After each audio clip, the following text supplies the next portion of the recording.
नमस्कार प्रेक्षको, C news Pune वृत्तदर्शन मध्ये आपलं स्वागत। जैन अल्पसंख्याक विकास आर्थिक महामंडळ ज्याचे अध्यक्ष ललित गांधी आहेत, त्यांच्या नेतृत्वाखाली आता जैन मराठी विश्वकोशाची निर्मिती करण्यात येणार आहे। प्राध्यापक डॉक्टर सदानंद मोरे यांच्या उपस्थितीमध्ये ही घोषणा करण्यात आली आणि येत्या महावीर जयंतीपासून म्हणजे 10 एप्रिल पासून या कार्यक्रमाला सुरुवात होईल आणि त्याचा आकृतीबंध करून 3 वर्षाच्या आत हा प्रकल्प संपला पाहिजे असाही संकल्प आयोजकांनी केला आहे। त्याची माहिती पत्रकार परिषदेत देण्यात आली। महाराष्ट्र सरकारने जैन समाजाच्या धार्मिक, सांस्कृतिक, आर्थिक सक्षमीकरणासाठी जैन अल्पसंख्याक विकास आर्थिक महामंडळाची स्थापना केलेली आहे।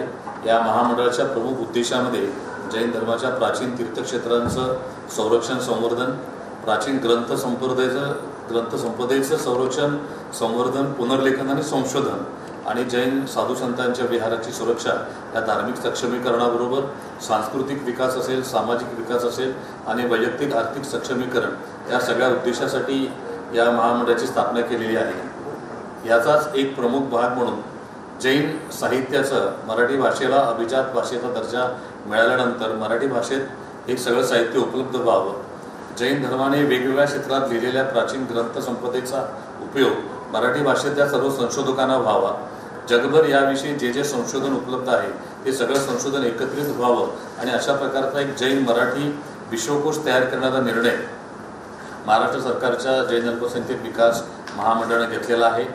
ज्येष्ठ साहित्यिक, संत साहित्याचे गाढे अभ्यासक डॉक्टर सदानंदजी मोरे, ज्येष्ठ साहित्यिक व जैन साहित्याचे अभ्यासक व लेखक डॉक्टर संजय सोनवणी, 98व्या साहित्य संमेलनाचे आयोजक संजय नहार, या सर्व प्रमुख मंडळींच्या सहकार्यानं या विश्वकोशाच्या वेगवेगळ्या समिती बनवण्यात आलेल्या आहेत। यामध्ये कांतीलालजी विलासजी राठोड आहेत, अन्य सर्व मान्यवर या सगळ्या संपादकीय मंडळ असेल किंवा अन्य समित्यामध्ये सहभागी झालेले आहेत आणि या सर्वांच्या सहयोगानं आणि याविषयी संशोधन करणारे देशभरातले विविध तज्ज्ञ या सर्वांच्या सहयोगानं या जैन मराठी विश्वकोशाची निर्मिती केली आहे।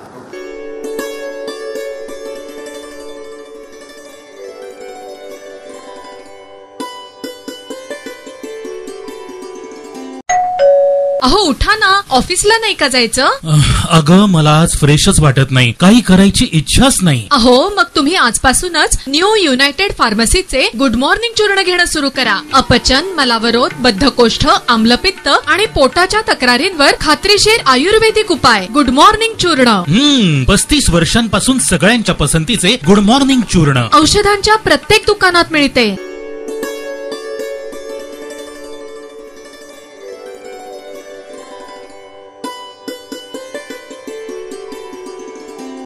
मराठी भावगीतांच्या दुनियेमध्ये अरुण दाते हे नाव सुवर्ण अक्षरांनी लिहिले जातं। नवा शुक्र तारा हा कार्यक्रम पुण्यात नुकताच साजरा करण्यात आला। प्राध्यापक डॉक्टर मेधा कुलकर्णी, खासदार, राज्यसभा, भारत सरकार या आवर्जून या कार्यक्रमाला प्रमुख पाहुणे म्हणून उपस्थित होते। यामध्ये सुमधुर गीतांची रेलचेल तर होतीच, पण त्याचबरोबर 3 पिढ्यांना अरुण दाते यांनी त्यांच्या मनाला तारुण्यात, मध्य आयुष्यामध्ये आणि उतारवयातही स्पर्श केला अशी गाण्यांची त्यांची जादू त्यांनी या ठिकाणी सादर केली। जाणून घेऊयात नवा शुक्र तारा। मला इथे बोलावंसं वाटतं की जसं आता जाहीर झालेलं आहे की बाबांनी जवळजवळ 3,500 कार्यक्रम केले। मला असं वाटतं की आम्ही हे जे 100 केले ते त्याच्यामध्ये जोड आहे। मी बाबांच्या कार्यक्रमातला वेगळं करतच नाही कधीच। बाबांचे 2,750 आणि हे 100 हे असं समजतो की शुक्रताराचे 2,850वा प्रयोग आज आहे आणि त्यासाठी तुम्ही सगळे नेहमी भरभरून दाद देता। आमचा पहिला प्रयोग मॅजेस्टिकने केलेला आणि 100वा प्रयोग सुद्धा ते करतात। माझ्या जवळजवळ प्रत्येक कार्यक्रमाला मेधाताई येतात, त्यांनी आमचे कार्यक्रम स्वतःहून केलेले आहेत। मुक्ताबाई ते शांताबाई हा आमचा 2 वर्षापूर्वी झालेला कार्यक्रम आहे आणि आता त्याचा पुढचा भाग आम्ही घेऊन येत आहोत। तो बहुधा तुम्हालाच करायला सांगू, तो म्हणजे ज्ञानेश्वर ते पाडगावकर। पण आणि गतिमान मेधाताई नेहमी आमच्या मागे उभे राहिलेले आहेत आणि तुम्ही रसिक नेहमी मागे उभे मला असं वाटतं की आपण 100वा इथे केला, 200वा सुद्धा इथेच करू पुण्यामध्ये.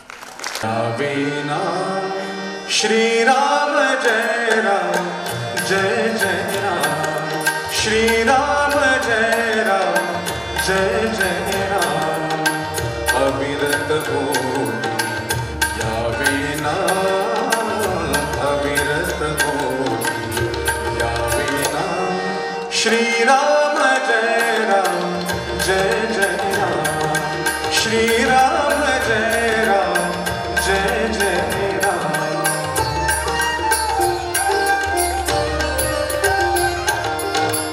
राम नाम हे सदा सुखाचे, राम नाम हे सदा सुखाचे, निधान जाणा परमेशाचे, राम नाम हे सदा सुखाचे, निधान जाणा परमेशाचे, पतित पावन अवतीना, पतित पावन अवतीना, पतित पावन अवतीना, श्रीराम जय राम जय जय राम, श्रीराम जय राम जय जय राम.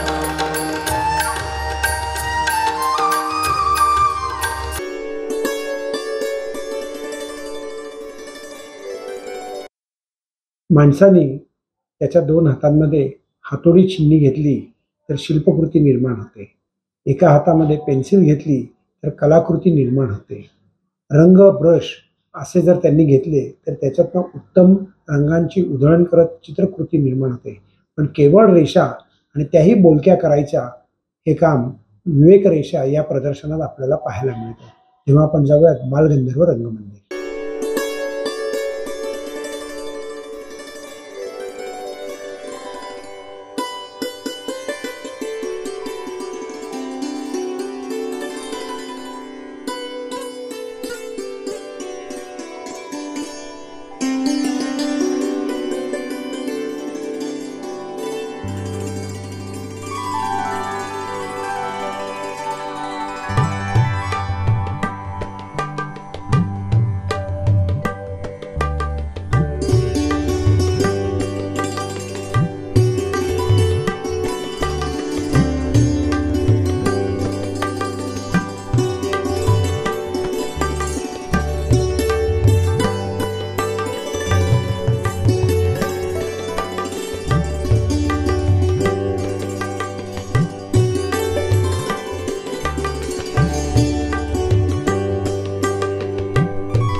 पुण्यातील अग्रसेन समाजाच्या वतीनं आणि हरियाणवी लोकांच्या मदतीनं अल्पबचत भवन येथे श्रीराम सीतेचं पूजन करण्यात आलं आणि त्या ठिकाणी उत्कृष्ट डेकोरेशनही करण्यात आलं होतं.